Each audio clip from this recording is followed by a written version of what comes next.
before we get into our discussion, I just wanted to say thank you for this incredible welcome. It's so great to be back here in Nova Scotia, back here at the Black Cultural Centre for this important conversation with the Health Association of African Canadians.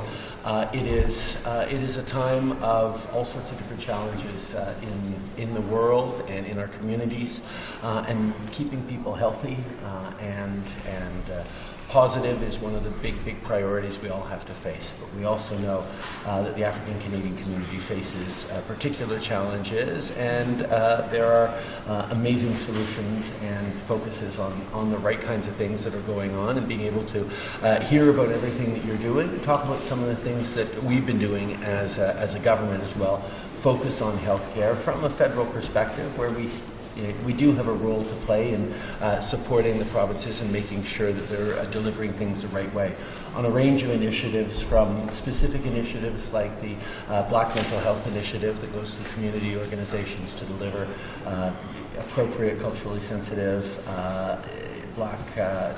mental health in ways that works for the Black community, but also a lot of the big programs we have, from the $200 billion we put in last year on healthcare in general, with a focus on supporting frontline healthcare workers, access to primary physicians, mental health.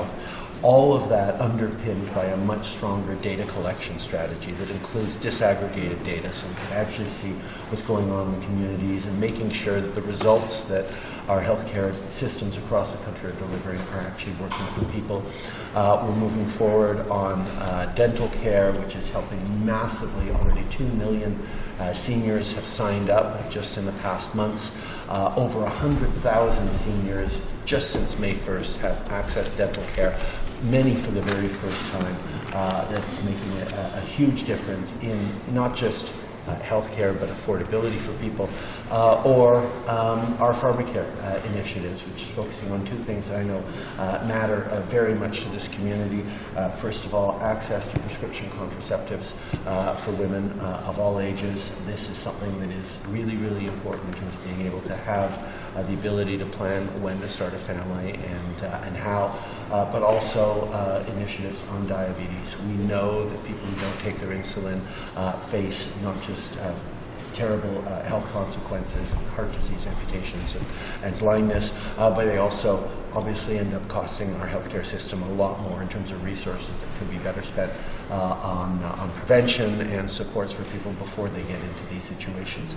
Big key of that is a lot of people still can't afford their insulin, and that's where making sure that there's access to free insulin for people who need it, and other diabetes medications is a huge part of it. And I know diabetes is something that hits the Black community stronger than other communities as well. So all these things are things I'm looking forward to talking about with you all here today. But there's lots more to hear about.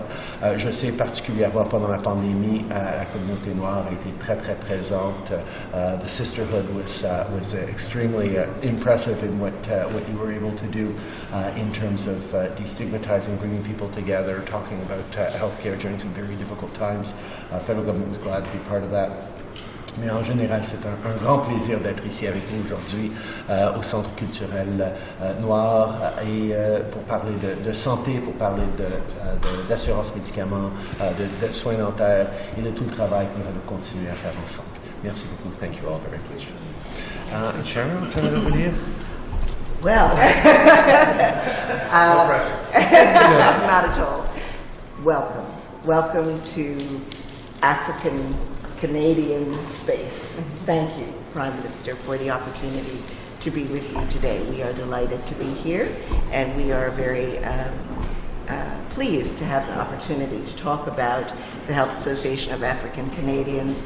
Our acronym is HAWC. It's a long thing to say, Health Association of African Canadians, too many times.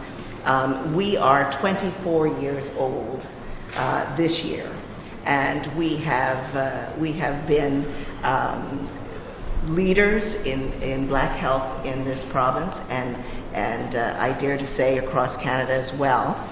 We do have priorities both for Nova Scotia and for the country. We want to build our Hawk infrastructure outside of Metro and across the province. We have not been in a position to do that effectively, and we want to do that. We have a particular interest in a role of Black health infrastructure for Nova Scotia in the name of the Black Centres of Excellence, which build on the Nova Scotia brotherhood and sisterhood that we established originally. And so we want to have that expansion across Nova Scotia. And nationally, we would very much like to see a 10-year national plan for Black health with improved outcomes in Canada that will be measured biannually so that we can course correct as we go, because we know that what isn't measured doesn't count. And indeed, we want to have Hawk in a place to establish ourselves as that national organization with offices and workplaces across the country so that we can make that plan work. So thank you so much for the opportunity to speak with you and to be here with you today. Thank you very much for your welcome. We'll thank our friends from the media, and we can get into our discussion.